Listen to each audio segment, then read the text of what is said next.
Chapter 10 of The Sign of the Four by Sir Arthur Conan Doyle. Chapter 10. The End of the Islander.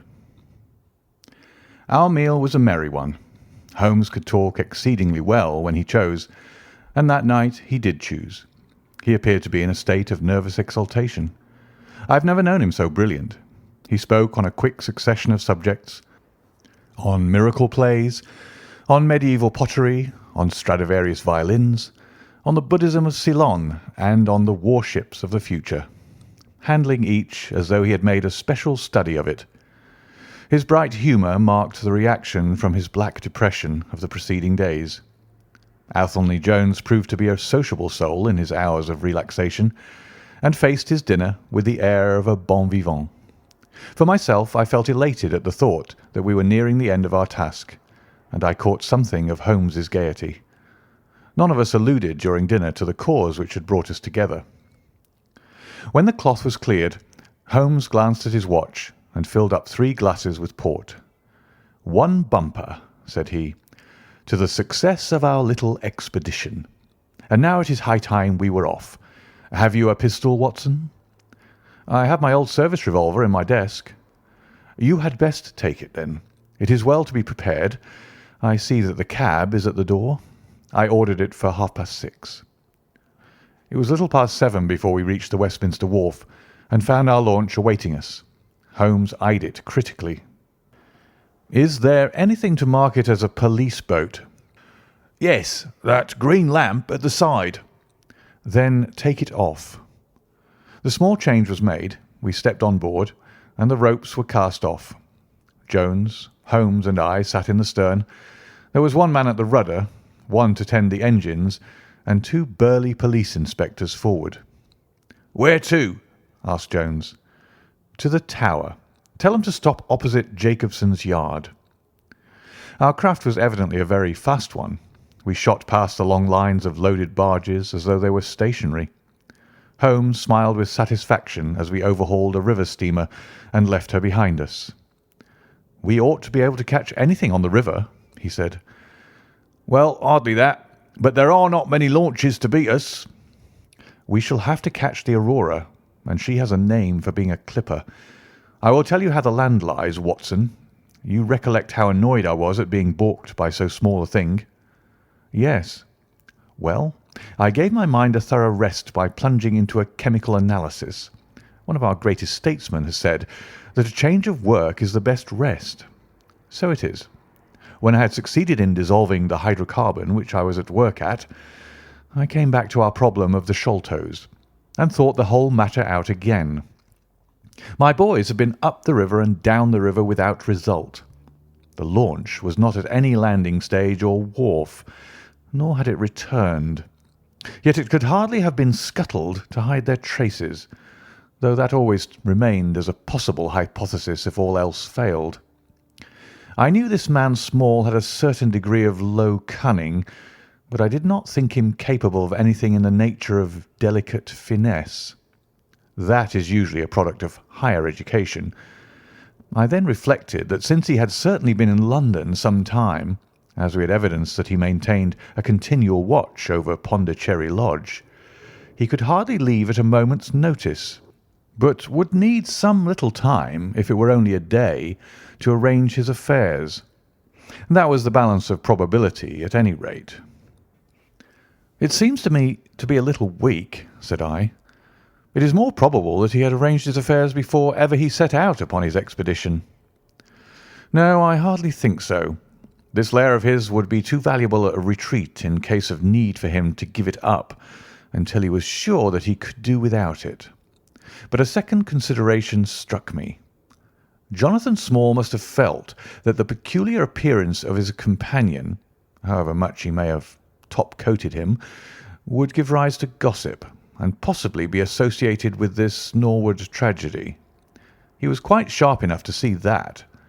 They had started from their headquarters under cover of darkness, and he would wish to get back before it was broad light. Now, it was past 3 o'clock, according to Mrs. Smith, when they got the boat. It would be quite bright, and people would be about in an hour or so. Therefore I argued that they did not go very far. They paid Smith well to hold his tongue, reserved his launch for the final escape, and hurried to their lodgings with the treasure box. In a couple of nights, when they had time to see what view the papers took, and whether there was any suspicion, they would make their way under cover of darkness to some ship at Gravesend or in the Downs, where no doubt they had already arranged for passages to America or the colonies. But the launch, they could not have taken that to their lodgings. Quite so. I argued that the launch must be no great way off, in spite of its invisibility. I then put myself in the place of Small, and looked at it as a man of his capacity would. He would probably consider that to send back the launch, or to keep it at a wharf, would make pursuit easy if the police did happen to get on his track. How then could he conceal the launch, and yet have her at hand when wanted? I wondered what I should do myself if I were in his shoes. I could only think of one way of doing it. I might land the launch over to some boat builder or repairer, with directions to make a trifling change in her. She would then be removed to his shed or yard, and so be effectually concealed, while at the same time I could have her at a few hours' notice. That seems simple enough. It is just these very simple things which are extremely liable to be overlooked. However, I determined to act on the idea. I started at once in this harmless seaman's rig, and inquired at all the yards down the river. I drew blank at 15, but at the 16th, Jacobson's, I learned that the Aurora had been handed over to them 2 days ago by a wooden-legged man, with some trivial directions as to her rudder. "There ain't naught amiss with her rudder," said the foreman. "There she lies, with the red streaks." At that moment, who should come down but Mordecai Smith, the missing owner. He was rather the worse for liquor. I should not, of course, have known him, but he bellowed out his name and the name of his launch. "I want her tonight at 8 o'clock," said he. 8 o'clock sharp, mind, for I have 2 gentlemen who won't be kept waiting." They had evidently paid him well, for he was very flush of money, chucking shillings about to the men. I followed him some distance, but he subsided into an alehouse. So I went back to the yard, and happening to pick up one of my boys on the way, I stationed him as a sentry over the launch. He is to stand at water's edge and wave his handkerchief to us when they start. We shall be lying off in the stream, and it will be a strange thing if we do not take men, treasure, and all. "You have planned it all very neatly, whether they are the right men or not," said Jones. "But if the affair were in my hands, I should have had a body of police in Jacobson's yard and arrested them when they came down." Which would have been never. This man Small is a pretty shrewd fellow. He would send a scout on ahead, and if anything made him suspicious, lie snug for another week. "But you might have stuck to Mordecai Smith and so been led to their hiding place," said I. "In that case I would have wasted my day. I think that it is 100 to 1 against Smith knowing where they live.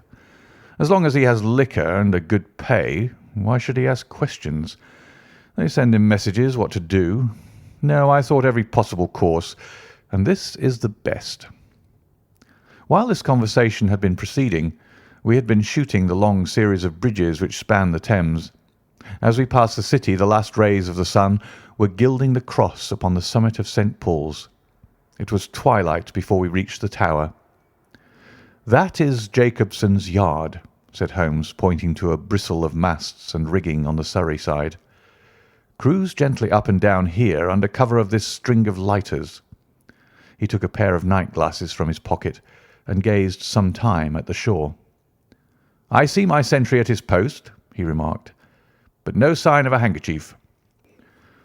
"Suppose we go downstream a short way and lie in wait for them," said Jones eagerly.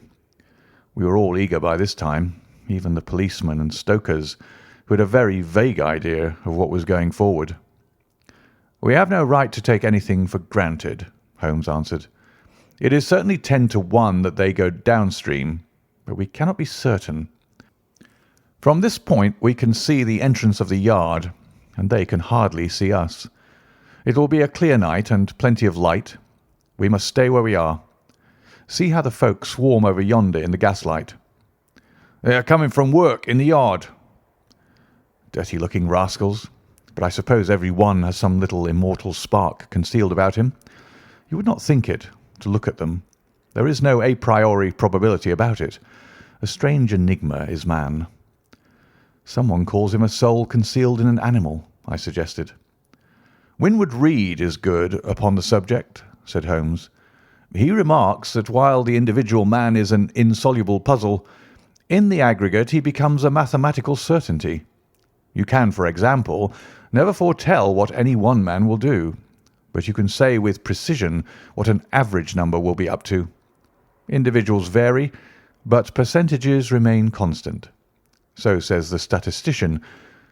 But do I see a handkerchief? Surely there is a white flutter over yonder. Yes, it is your boy, I cried. I can see him plainly. And there is the Aurora, exclaimed Holmes, and going like the devil. Full speed ahead, engineer. Make after that launch with the yellow light. By heaven, I shall never forgive myself if she proves to have the heels of us. She had slipped unseen through the yard entrance and passed behind 2 or 3 small craft, so that she had fairly got her speed up before we saw her. Now she was flying down the stream, near into the shore, going at a tremendous rate. Jones looked gravely at her and shook his head. "She's very fast," he said. "I doubt if we shall catch her." "We must catch her," cried Holmes between his teeth. "Heap it on, stokers. Make her do all she can. If we burn the boat, we must have them." We were fairly after her now. The furnaces roared and the powerful engines whizzed and clanked like a great metallic heart. Her sharp, steep prow cut through the river water and sent 2 rolling waves to right and to left of us. With every throb of the engines, we sprang and quivered like a living thing. One great yellow lantern in our bows threw a long, flickering funnel of light in front of us. Right ahead, a dark blur upon the water showed where the Aurora lay, and a swirl of white foam behind her spoke of the pace at which she was going. We flashed past barges, steamers, merchant vessels, in and out, behind this one and round the other. Voices hailed us out of the darkness, but still the Aurora thundered on, and still we followed close upon her track. "Pile it on, men! Pile it on!" cried Holmes, looking down into the engine-room, while the fierce glow from below beat upon his eager, aquiline face. "Get every pound of steam you can." "I think we can gain a little," said Jones, with his eyes on the Aurora. "I'm sure of it," said I. "We shall be up with her in a very few minutes." At that moment, however, as our evil fate would have it, a tug with 3 barges in tow blundered in between us. It was only by putting our helm hard down that we avoided a collision, and before we could round them and recover our way, the Aurora had gained a good 200 yards. She was still, however, well in view, and the murky, uncertain twilight was setting into a clear, starlit night. Our boilers were strained to their utmost, and the frail shell vibrated and creaked with the fierce energy which was driving us along. We had shot through the Pool, past the West India Docks, down the long Deptford Reach, and up again after rounding the Isle of Dogs. The dull blur in front of us resolved itself now clearly enough into the dainty Aurora. Jones turned our searchlight upon her so that we could plainly see the figures upon her deck. One man sat by the stern with something black between his knees, over which he stooped. Beside him lay a dark mass which looked like a Newfoundland dog. The boy held the tiller, while against the red glare of the furnace I could see old Smith, stripped to the waist and shovelling coals for dear life. They may have had some doubt at first as to whether we were really pursuing them, but now, as we followed every winding and turning which they took, there could be no longer any question about it. At Greenwich we were about 300 paces behind them. At Blackwall we could not have been more than 250. I have coursed many creatures in many countries during my checkered career, but never did sport give me such a wild thrill as this mad flying manhunt down the Thames. Steadily we drew in upon them, yard by yard. In the silence of the night We could hear the panting and clanking of their machinery. The man in the stern still crouched upon the deck, and his arms were moving as though he were busy, while every now and then he would look up and measure with a glance the distance which still separated us. Nearer we came, and nearer. Jones yelled to them to stop. We were not more than 4 boats' lengths behind them, both boats flying at a tremendous pace. It was a clear reach of the river, with Barking Level upon one side and the melancholy Plumstead marshes upon the other. At our hail, the man in the stern sprang up from the deck and shook his 2 clenched fists at us, cursing the while in a high, cracked voice. He was a good-sized, powerful man, and as he stood poising himself with legs astride, I could see that from the thigh downwards there was but a wooden stump upon the right side. At the sound of his strident, angry cries, there was movement in the huddled bundle upon the deck. It straightened itself into a little black man, the smallest I have ever seen, with a great misshapen head and a shock of tangled, dishevelled hair. Holmes had already drawn his revolver, and I whipped out mine at the sight of this savage, distorted creature. He was wrapped in some sort of dark ulster or blanket, which left only his face exposed. But that face was enough to give a man a sleepless night. Never have I seen features so deeply marked with all bestiality and cruelty. His small eyes glowed and burned with a sombre light, and his thick lips were writhed back from his teeth, which grinned and chattered at us with a half-animal fury. "Fire if he raises his hand," said Holmes quietly. We were within a boat's length by this time, and almost within touch of our quarry. I can see the 2 of them now as they stood, the white man with his legs far apart, shrieking out curses, and the unhallowed dwarf with his hideous face and his strong yellow teeth gnashing at us in the light of our lantern. It was well that we had so clear a view of him. Even as we looked, he plucked out from under his covering a short, round piece of wood like a school ruler and clapped it to his lips. Our pistols rang out together. He whirled round, threw up his arms, and with a kind of choking cough fell sideways into the stream. I caught one glimpse of his venomous, menacing eyes amid the white swirl of the waters. At the same moment, the wooden-legged man threw himself upon the rudder and put it hard down so that his boat made straight in for the southern bank, while we shot past her stern, only clearing her by a few feet. We were round after her in an instant, but she was already nearly at the bank. It was a wild and desolate place where the moon glimmered upon a wide expanse of marshland, with pools of stagnant water and beds of decaying vegetation. The launch, with a dull thud, ran up upon the mudbank with her bow in the air and her stern flush with the water. The fugitive sprang out, but his stump instantly sank its whole length into the sodden soil. In vain he struggled and writhed. Not one step could he possibly take, either forwards or backwards. He yelled in impotent rage and kicked frantically into the mud with his other foot, but his struggles only bored his wooden pin the deeper into the sticky bank. When we brought our launch alongside, he was so firmly anchored that it was only by throwing the end of a rope over his shoulders that we were able to haul him out and to drag him, like some evil fish, over our side. The 2 Smiths, father and son, sat sullenly in their launch, but came aboard meekly enough when commanded. The Aurora herself was hauled off and made fast to our stern. A solid iron chest of Indian workmanship stood upon the deck. This, there could be no question, was the same that had contained the ill-omened treasure of the Sholtos. There was no key, but it was of considerable weight, so we transferred it carefully to our own little cabin. As we steamed slowly upstream again, we flashed our searchlight in every direction, but there was no sign of the islander. Somewhere in the dark ooze at the bottom of the Thames lie the bones of that strange visitor to our shores. "See here," said Holmes, pointing to the wooden hatchway. "We were hardly quick enough with our pistols." There, sure enough, just behind where we had been standing, stuck one of those murderous darts which we knew so well. It must have whizzed between us at the instant that we fired. Holmes smiled at it and shrugged his shoulders in his easy fashion. But I confess that it turned me sick to think of the horrible death which had passed so close to us that night. End of chapter 10.